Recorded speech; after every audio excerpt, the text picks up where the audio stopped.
আসসালামু আলাইকুম, welcome back to my channel. আমি বাংলাদেশি ব্লগার পপি বলছি, ব্যস্ততম শহর ঢাকা থেকে। কেমন আছেন আপনারা সবাই? আশা করি অনেক ভালো আছেন।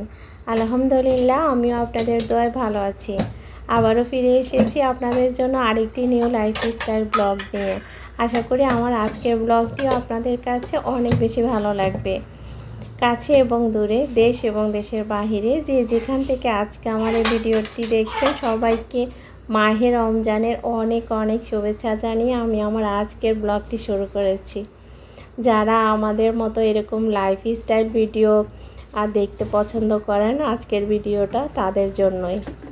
সকালে ঘুম থেকে উঠেছি আর সংসারের কাজে লেগে পড়েছি, আর সেখান থেকে আপনাদের সাথে আজকের ভিডিওটি আমি শেয়ার করতে যাচ্ছি। রমজানে ভালোই কেটেছে আলহামদুলিল্লাহ। 14টা রোজা পার করেছি অনেক ভালোভাবে আলহামদুলিল্লাহ। কিন্তু গত 3 দিন ভালোই গরম পড়েছে, আর গরমে শরীরটা অনেক বেশি ক্লান্ত লাগছে, একদমই কাজ করতে ইচ্ছা করে না। তারপরেও কি করব বলেন, সংসারে কাজকর্ম তো করতেই হয়।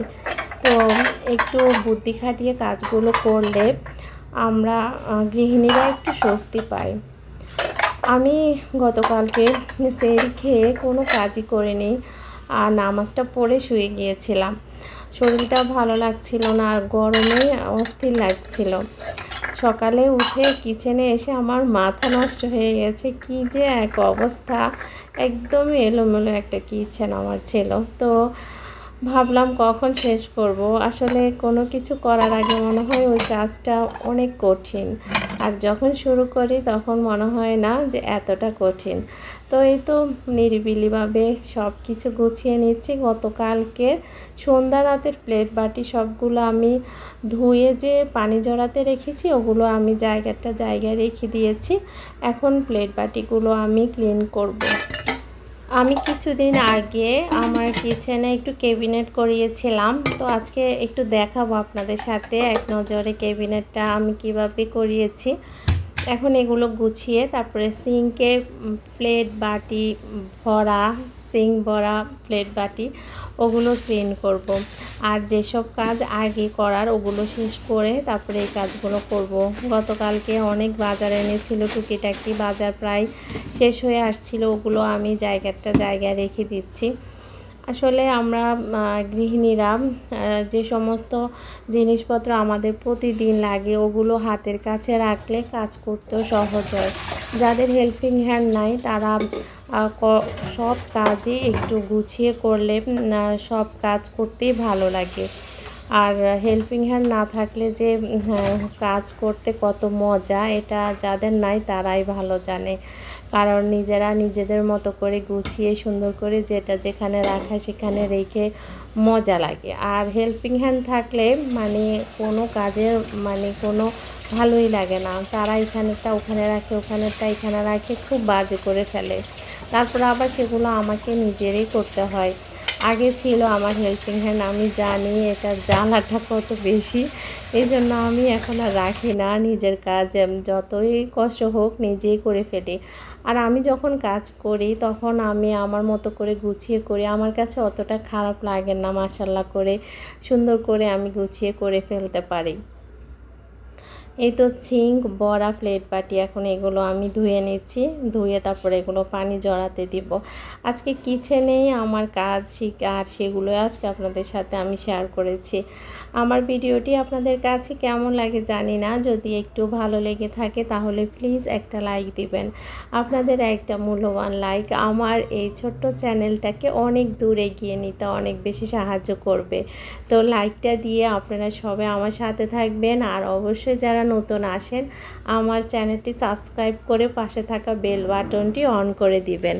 এতে করে আমি যখন নতুন কোনো ভিডিও দিব আপনারা সেটা সময় সুযোগ করে দেখে নিতে পারেন। আর এই কাজগুলো যারা অলরেডি করে ফেলেছেন তাদেরকে অনেক অনেক ধন্যবাদ জানাচ্ছি। প্রতিদিন গ্লাসগুলো 2 বার করে ক্লিন করি। এখন ভোররাত্রে খেয়েছি, এখন ক্লিন করে রেখে দিব। তারপর আবার সন্ধ্যাবেলা আমরা যখন ইফতার করব তখন আবার খাওয়ার পরে আবারও ক্লিন করতে হয়। আর গ্লাস ক্লিন থাকলে এক গ্লাস পানি খেয়ে যে তৃপ্তি পাওয়া যায় এটা বলার মতো না। তো এই তো আমার কিচেনটা মোটামুটি এখন গোছানো প্রায় হয়ে এসেছে। এখন কাউন্টারটা ভালো মতো ক্লিন করব। আগে সিঙ্কটা ভালো মতো পরিষ্কার করে নিই। সিঙ্কের আশেপাশে কাউন্টার টপটা এগুলো ক্লিন রাখলে তেলাপোকা, পিঁপড়া বা বিভিন্ন পোকামাকড় উপদ্রব থেকে আমরা রেহাই পাবো। তো অবশ্যই আমাদের কিচেন সবসময় পরিপাটি থাকা উচিত। আর আমার কিচেন মানে সবসময় পরিপাটি চাই যত কষ্টে হোক। আমি রান্নার আগে আমার কিচেন আগে গোছাবো, সব কিছু গুছিয়ে কেটে কুটে তারপরে আমি রান্না করতে আসবো। এখন কাজ শেষ করে আমি গোসল করব, তারপর রান্না করতে চলে আসব। এখানে আমি কিছু ডাস্টার আছে কিচেনে, আমি সব কিছু কাউন্টার টপ যখন ক্লিন করি এই ডাস্টারগুলো দিয়ে আমি ক্লিন করি। আর ডাস্টারগুলোতে আমি একটু পাউডার দিয়ে ডিটারজেন্ট আর কি দিয়ে গরম পানি দিয়ে ভিজিয়ে রেখেছি। আর নুসনি ছিল হাঁড়ি পাতিল ধরার জন্য, তো সেটাও ভিজিয়ে রেখেছি। এখন ওটাও আমি ভালো মতো ক্লিন করে তারপরে এগুলোকে আমি এখন শুকাতে দিয়ে দিব। যেহেতু এখন রান্না করব না, তো এগুলো আমার রান্না করার আগে শুকিয়ে যাবে। আর এইসব ন্যাকড়াগুলো প্রতিদিন ক্লিন করলে আর গন্ধ হয় না, একটা চিটচিটে গন্ধ হয়। প্রতিদিন গরম পানি দিয়ে কাজ করার পরে ন্যাকড়াগুলো ধুয়ে কিচেনের জানালার সাথে রৌদ্রে দিয়ে দিলে একদমই শুকিয়ে যায় আর সুন্দর একটা মানে গ্রান আসে ডিটারজেন্টের, তখন আর কি কোনো কিছু মুছলে ভালোই লাগে। এখন আমি কাউন্টার টপটা সুন্দর করে মুছে একদম ক্লিন করে ফেলবো। আমি এই কাউন্টার টপের পাশেই আমি আমার এই ইন্ডাকশানটা রাখি। তো এটা এই 2 দিন আর চালানো লাগেনি। এই 2 দিন আমার বাসায় ভালোই গ্যাস ছিল, তো আবারও একটু ক্লিন করে রেখে দিব। না যদি দেখি যে ভালোই গ্যাস থাকে এখন, তাহলে এটা উঠিয়ে রাখবো। আমার বাসায় গরম আসার পরে গ্যাস খুব ভালোই থাকে, আর শীত যখন শুরু হয় তখন গ্যাসটা অনেক কমে যায়।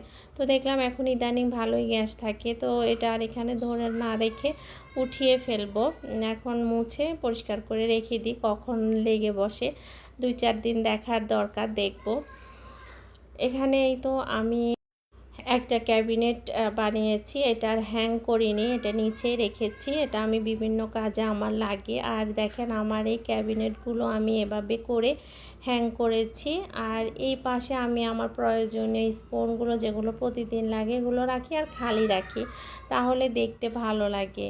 আর এখানে ভাত বসিয়ে দিয়েছি আমার ছেলের জন্য। আর আমার দেখেন এই ছোট্ট কিচেনটা আমি এভাবে করে সাজিয়েছি। আজকে তেমন ডিটেলসে দেখালাম না, একদিন অবশ্যই আপনাদের সাথে শেয়ার করব। তো রান্নার প্রস্তুতি নিচ্ছে। আজকে একটু সিমের বিচি দিয়ে মাছের মাথা রান্না করব। আজকে এই